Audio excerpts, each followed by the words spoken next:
Bom dia, welcome back. Bom dia, welcome back. Today has been rainy, which I love because it cools down the temperatures and makes everything fresh and waters the plants so I don't have to. I love the rain here in the tropics. Well, the sun is coming out, so I think it's time to go out for a walk. Well, I went outside and started walking, but it started raining again, so I scurried back home. Here I am, back home. I was just talking to my brother-in-law, Eliamar, and I might have been complaining, but I was just asking, why do Bahianos, people from here, from the state of Bahia, or at least the ones I know, why do they close all of the doors and windows? For example, here in this apartment, Eliamar, when he goes to bed at night, he closes the window and closes the bedroom door. And I think it gets suffocating in there. And when he goes out, he closes all of the doors, all of the windows, closes the curtains. He even closes the door to the kitchen. It makes no sense to me. And of course, the house, we live in the tropics. The house, to me, it feels like a sauna, and like I'm suffocating. I said, Eliamar, you know, in my life, windows and doors are always kept open. You know, I want the fresh air, the breeze. Because actually this apartment stays pretty cool if the windows are left open because no direct sun hits the apartment. He said the reason is, at least for Bahianos who live in or come from favelas means slum, there's always a fear of someone breaking in, trying to get in through a window. So if the doors and windows are closed, they can't be sure whether somebody is home or not. And that's why. Boy, I'd rather run the risk of getting robbed than living in an airtight room or apartment with all the doors and windows closed. Just a big cultural difference, I guess. Another difference I noticed, I'm a vegetarian, so I eat a lot of vegetables and salads. And Eliamar last night brought home a whole bunch of salad and vegetables. Great, I thought. But after trying them, I said, thanks, Eliamar, but please don't bring that back. Don't buy that again. I don't like it. Why?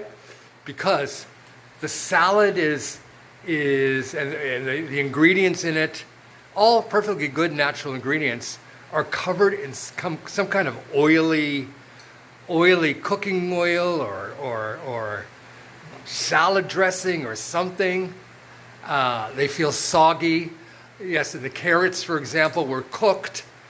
All of the freshness, all of the flavor is smothered or cooked out of the vegetables or salads, and I don't like it. So that's another big cultural difference. Here's another big difference. Books. I'm always being asked, do you really read all of these books? Yes. No, I just have them for decoration. Yes, of course I read them. But, I understand here these books are expensive. They're not expensive for me. They're a typical paperback, what's called a trade paperback. Runs about maybe $11 or $12 at the bookstore. And, that's about half of what these kind of books are going for in the United States. But $11 or $12, 70 75, 80 reais or 100 reais sometimes for a larger book. That's a big chunk of change. So, at least in my family, nobody reads books. Nobody buys magazines, whereas I do buy magazines. I especially like this magazine called Carta Capital. They'll look at a magazine, but they would never buy one. Newspapers now, of course, are all online, but I don't believe that they have subscriptions. Another big cultural difference, and I've talked about this before, it was recently a source of conflict, is that Baianos love group activities, and they don't mind lots of people in their home, either temporary or permanent, relatives I'm talking about, or close family friends, whereas I love alone time. I love to live alone. I like to spend a lot of time alone. Not that I don't like to have people in my life too. Of course I enjoy seeing and visiting friends and having friends over, but I'm also glad when they're gone and the door closes and I've got the place back to myself again. So that's a huge cultural difference.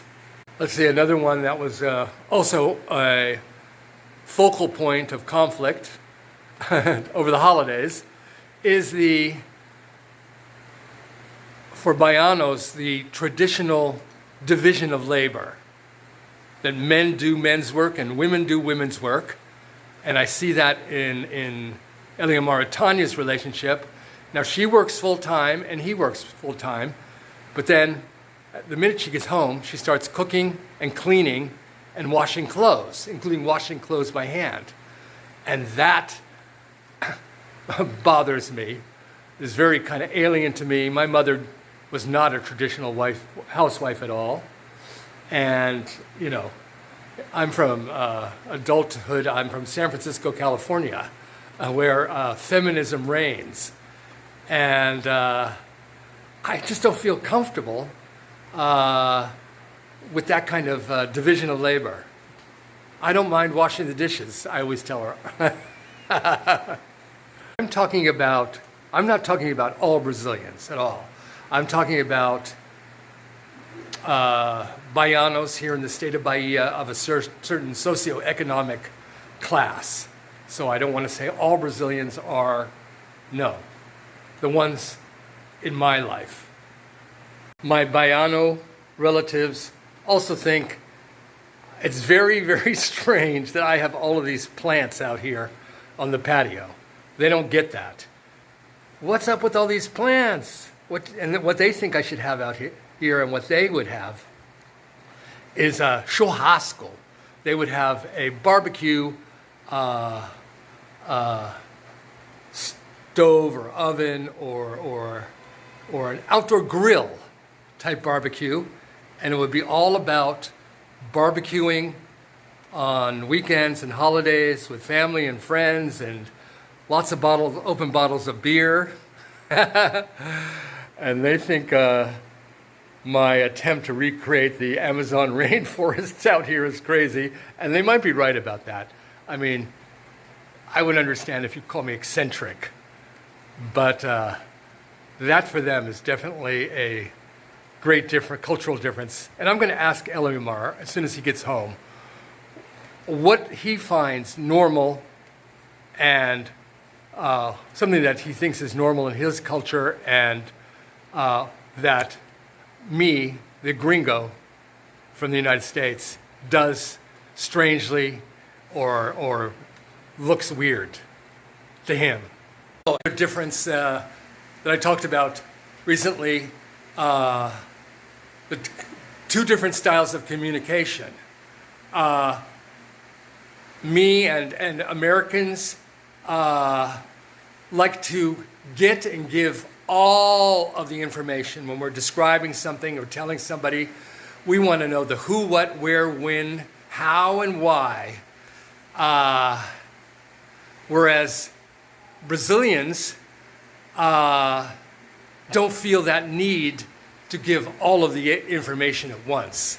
They just kind of parcel it out and leave out sometimes important details because they are a communal culture, and so there's an unspoken assumption that the person they're talking to already knows what they're talking about.